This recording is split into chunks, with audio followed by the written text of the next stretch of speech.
Monday has rolled back around, and to be honest, it doesn't feel any better. NC State gets shellacked at the hands of the Clemson Tigers.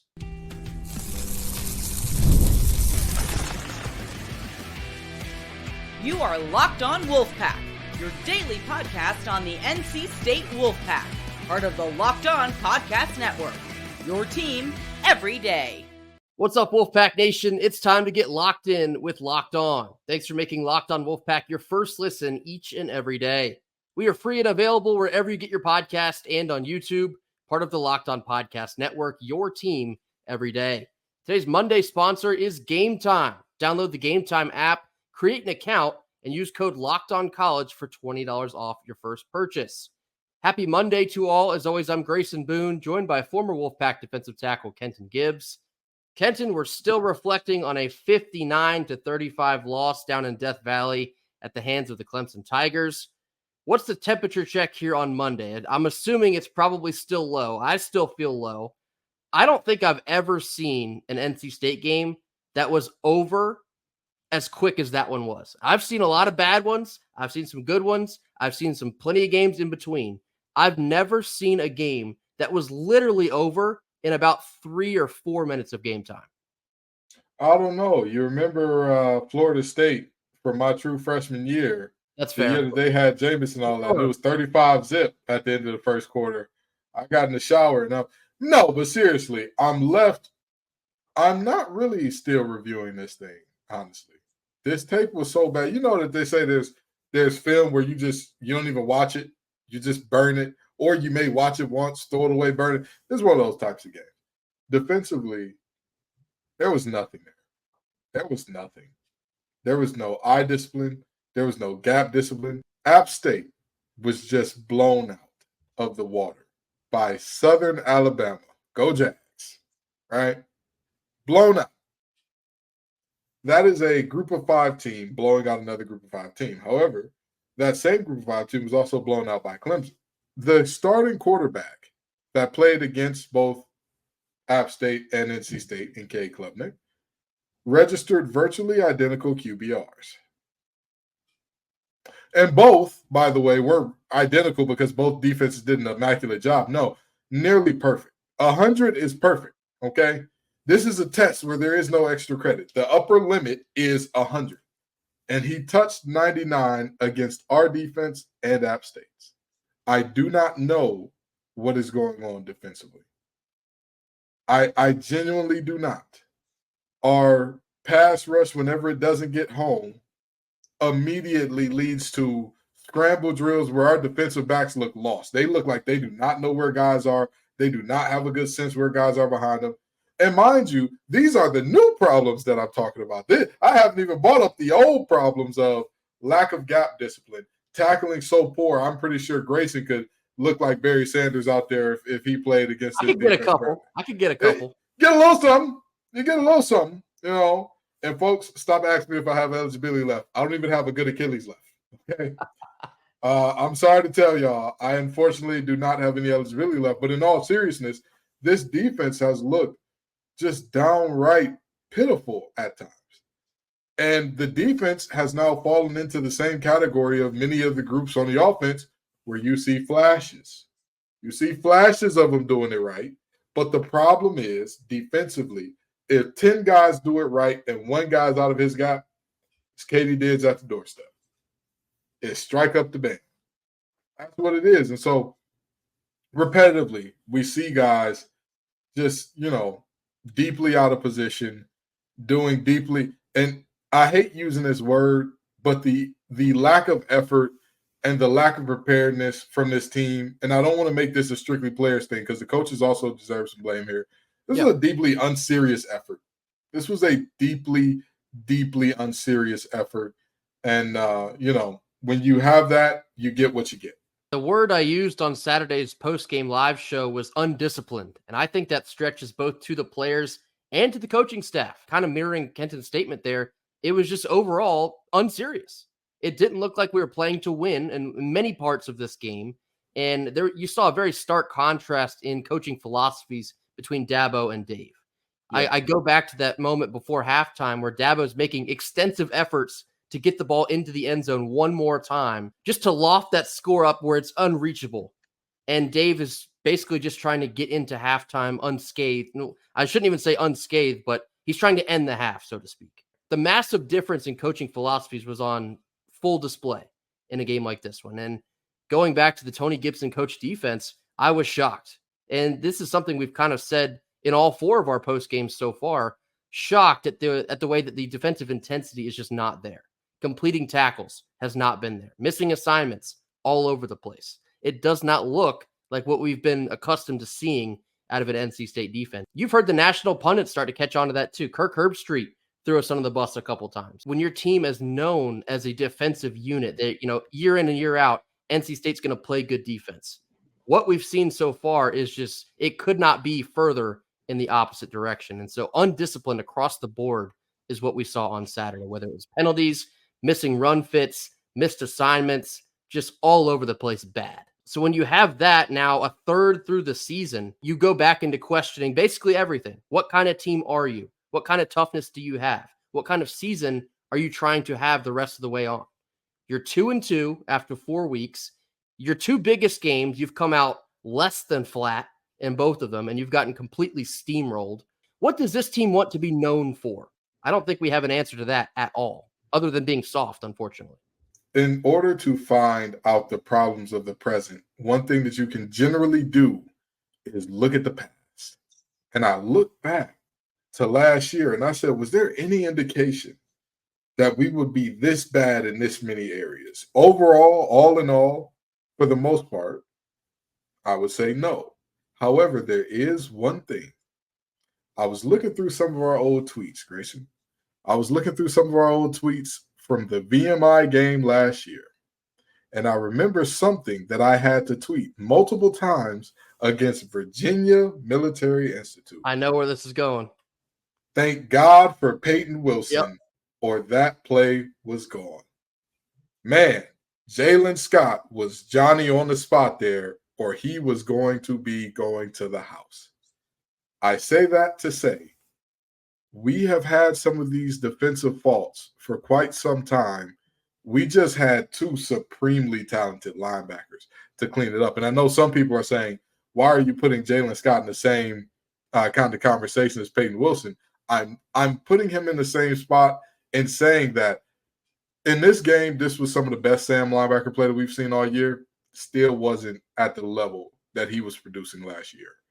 So I look at this and I say to myself, this has been a problem that has persisted, but it's just been covered up. We've just had a great makeup artist to cover up all the blemishes.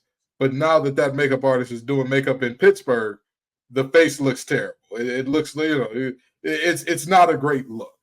And so defensively, there needs to be more intensity. Offensively, there needs to be more consistency in that offensive line. You've shown us that you can do it. That's the worst part. Yeah. It's so frustrating because I could understand if I watched an offensive line who never had a shot against anybody, who even when they do things to the best of their ability, we still can't get a soul blocked. I'd live with, all right, our offensive line is just terrible.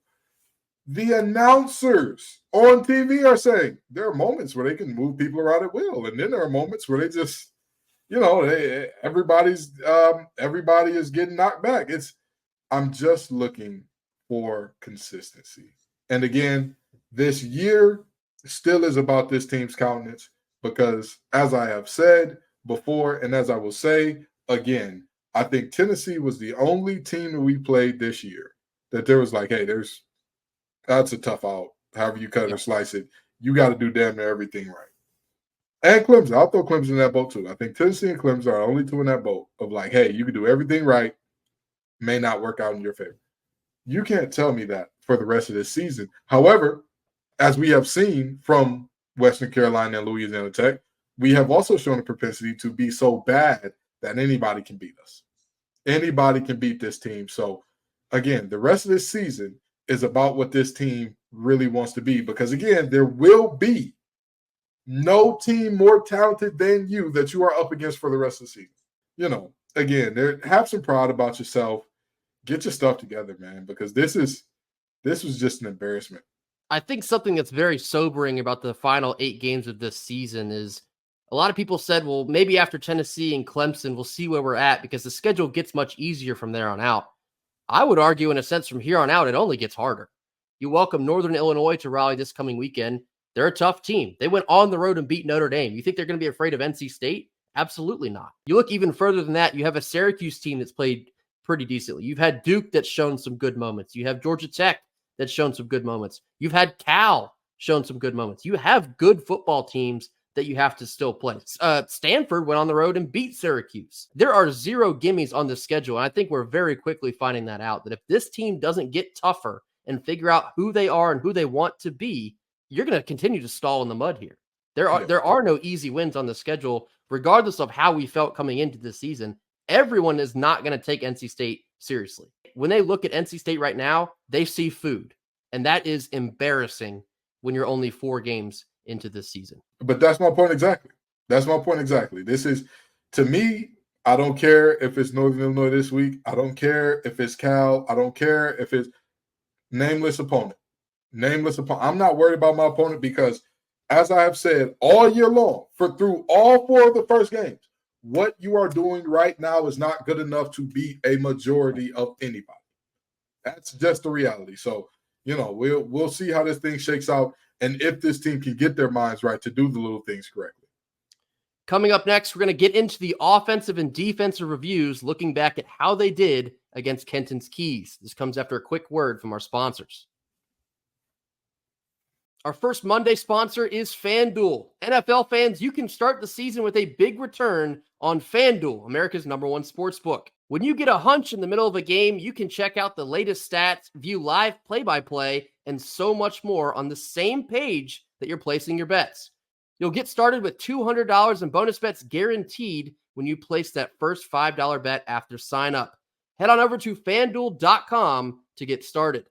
Middle portion of our Monday show. Now time to go through our offensive and defensive reviews, looking back and seeing how NC State did against Kenton's Keys. So our first 3 offensive keys. The first one was give up less than 8 QB pressures and sacks. CJ Bailey was only sacked twice, and Clemson only tallied 4 QB hurries. So believe it or not, we actually did accomplish that one because 6 is less than 8.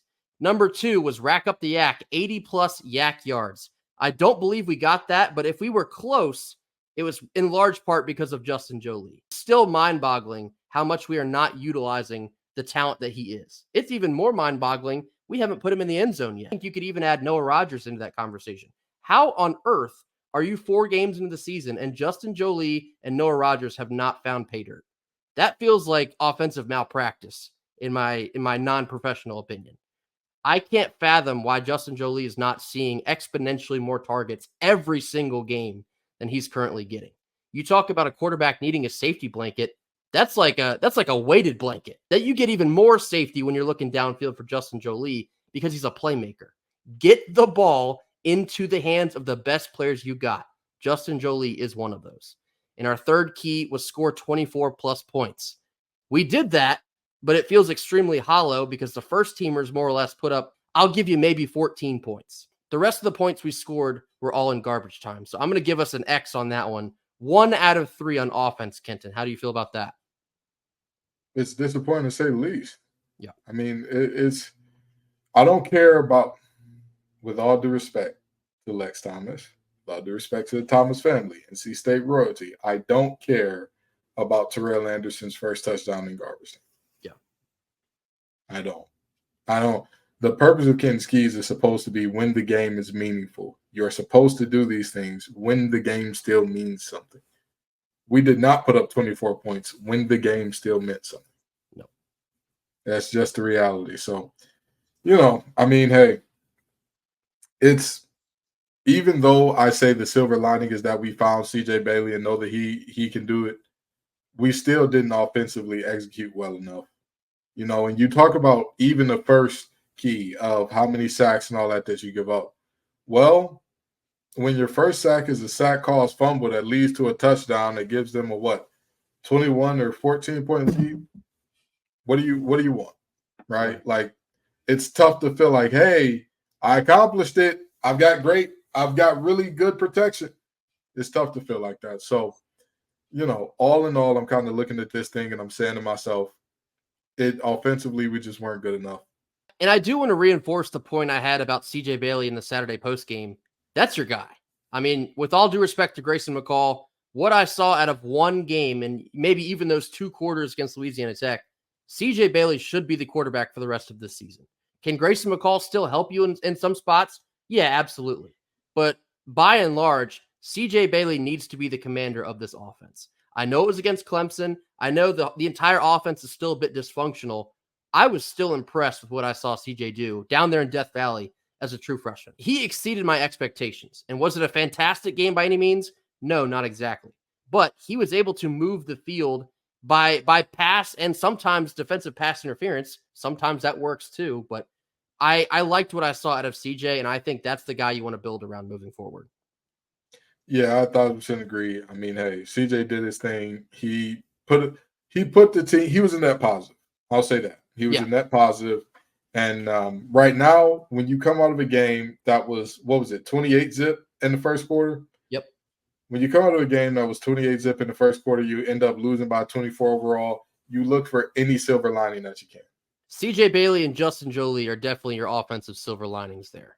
Now, flipping over to the defensive keys, we had hold Phil Maffa under 70 yards. Did not do that. Cade Klubnik finishes with a sub-60 QBR. Nowhere close to that. I think he was damn near perfect again. He had a 99.3 QBR. Basically another perfect day. Doing it again after what we saw him do against App State. Can't have that, not now, not ever. And then the last one was allow 4 or less explosive. 0 for 3 on defense, Kenton. Is anybody surprised? No. The final score would reflect that. You allow 60 points. What? They had one drive where Cade Klubnik was the starter or was in and they had to punt. One. You get what you get. You get what you get. You refuse to tackle. You show up thinking that throwing the shoulder in is enough. You get what you get. Every time there's a scramble drill, you do not check. If you have a deep third in scramble drill and you don't check anything behind you, what are you looking in front of you for? Deep is the deepest is your rule. You get what you get.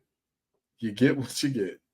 Lack of discipline, lack of passion, lack of pride, lack of vision gets you 60 points hung on your 59 points hung on your head. And mind you, that's 59 with them calling off the dogs. We talked a lot about what Clemson's offense might look like this year 2 of Garrett Riley with Cade Klubnik under his wing.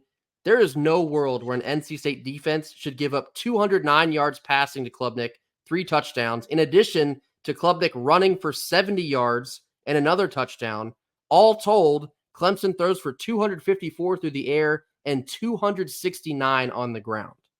That is not an NC State defense. Maybe decades past, but it has not been an NC State defense in the last 3 to 4 years when Tony Gibson's here in town. That is not reflective of what we know to be an NC State defense. Flat out embarrassing. And if that type of effort proceeds moving forward, you're going to have more teams put up massive, gaudy, embarrassing numbers just like Clemson.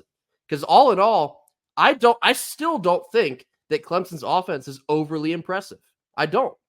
I think they're going to run into teams that will actually play defense and they will continue to struggle. Now, they're not going to face another team like Georgia because they had struggles there, but there's other teams that are going to put up much more defensive resistance than NC State did, and that is shocking. That is shocking after what we did to them last year. Defensively, we controlled that game against Clemson last year. This year, never even close. It was over in literally 4 minutes of game time. That's how bad this effort was. I mean, what more can you say?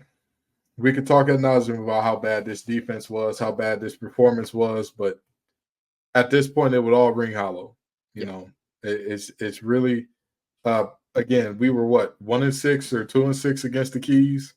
Yeah. Is that not how it looks every blowout? Yeah, pretty much. Pretty much. You know, every time we get taken to the woodshed, again, Grayson and I know a little bit about ball. We know a little bit about what it takes to win. And so, when you see what we saw, it's just, what's coming.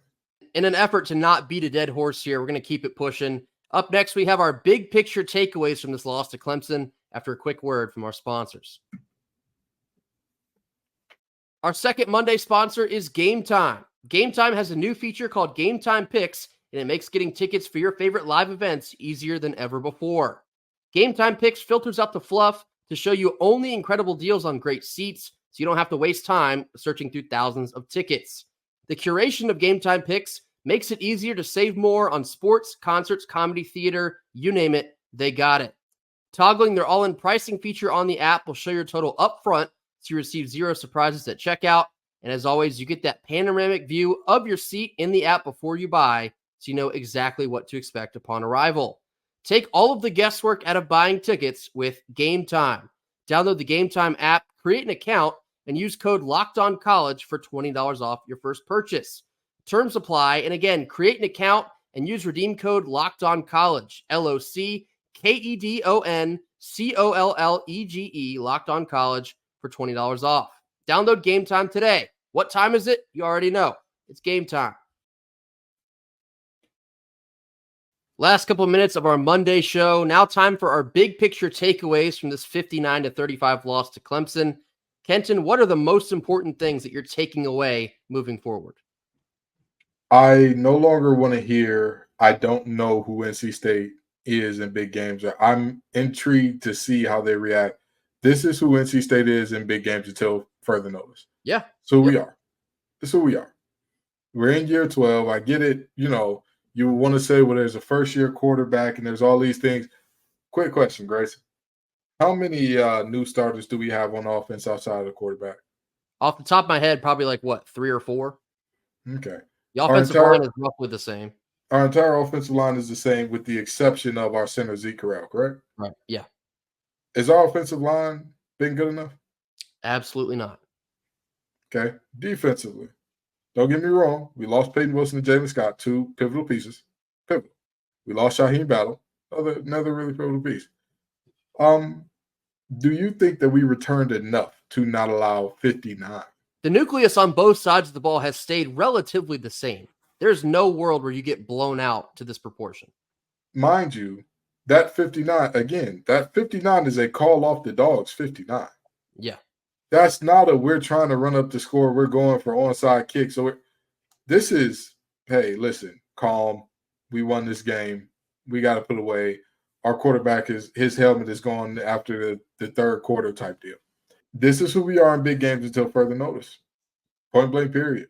I'm not going to argue it. I'm not going to get excited about it. I'm not going to get nervous about it. This is who we are, and this is what I expect because it happens time after time after time after time after time. After time after time after time after time. Don't get me wrong. Was beating Florida State and Raleigh a big deal? Absolutely. That Jordan Travis pick, massive, big time. What a play. However, that game seems to be the exception and not the rule. This year in particular, in the big time games, we are looking at 110-45 so far. Not much else you can say there. You make a great point because then when you look at the relatively bigger wins in the Doran tenure, you look at that Lamar Jackson game against Louisville. Is that an anomaly now? Because it certainly feels like it. Every time we seem to get on this stage, we just look blatantly unprepared.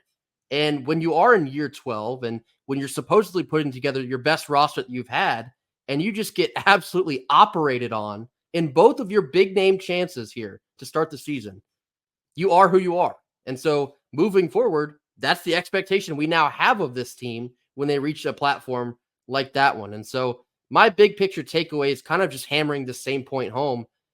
Moving forward, I don't think it gets much easier. You have teams that are not going to take you seriously. I'm reinforcing that point on Northern Illinois. They are not afraid of NC State at all. They went into Notre Dame and out-physicaled the Fighting Irish. They absolutely believe they're going to do that again against the Wolfpack. I would guarantee you everything. This team needs to do some soul-searching very quickly. And again, I hate that we're having to have this conversation in week 4, moving into week 5. I think it happened, week 6 last year against Duke. There are some big-time serious conversations that need to be going on in the Murphy Center right now. Because if this doesn't get cleaned up, it's not going to be the last time that you get embarrassed this season, whether it's Cal or Wake Forest. Can you even look past Wake Forest? The answer is no. Wake Forest is not a good football team, and I don't have all the confidence in the world that NC State can handle them right now. There's no one left on the schedule where I think you pencil in a win, and that is awful. That's awful to say based on how we thought the season would go to where we are now. That is extremely sobering thoughts to be having in week 4 moving into week 5. So this team needs to figure out what they want to be doing moving forward. If the answer is going through the motions and, all the younger skill guys are just getting reps, then I guess that's what you're going to be. But if you're going to take the rest of these 8 games seriously and do a massive salvage effort, we talked about in episodes past how it seems that Coach Doran and this coaching staff is very much into salvage. Wish it didn't have to come to that. But if you are into salvage, the opportunity has come knocking yet again. You're 2-2. There's doubt flying left and right. And you have 8 games to prove that you are not what you currently look like. You have 8 ball games left to show us that you're not a soft team that is not to be taken seriously. Because until further notice, that's what you seem to be. And the nastiest part about all this, this is only one conference game. Yeah, so exactly. As crazy as it seems, as bad as we've looked, you're only 0-1 in conference, and that is why I say this year is about this team's confidence. It's not just because we have the talent to beat anybody ahead of us or lose to anybody ahead of us. It's also because even after 2 shellackings where you have to get up off the mat, you can still find yourself right there knocking on the door. That's one of the most wild parts about how we're currently feeling. They can still technically make it to the ACC championship game. Now, are we predicting that at this point in time? Sure doesn't feel like it. There's too many problems to expect that much confidence in this team. However, it's still on the table. If they want it bad enough, they will find a way to get there. But that's up to them. It's not up to any of us, not the fan base, not the media, no one else outside of the Murphy Center has control of what the rest of the season will hold. If they want to do it, the time is now. If you don't want to do it, then keep rolling out that same effort level that we've gotten on the 2 biggest games of the season. Simply not going to cut it. That's going to do it for us here on Monday. Bit of a doom and gloom episode, but hey, that's the state of the nation right now. Be sure to hit that like button, drop your comments in the comment box. Give us your big picture takeaways from an embarrassing blowout loss at Clemson. Where does this team go moving forward? We would love to hear what y'all have on the matter. Be sure to hit that subscribe button if you have not already. We'll see you right back here tomorrow on Tuesday. As always, go Pack. Go Pack.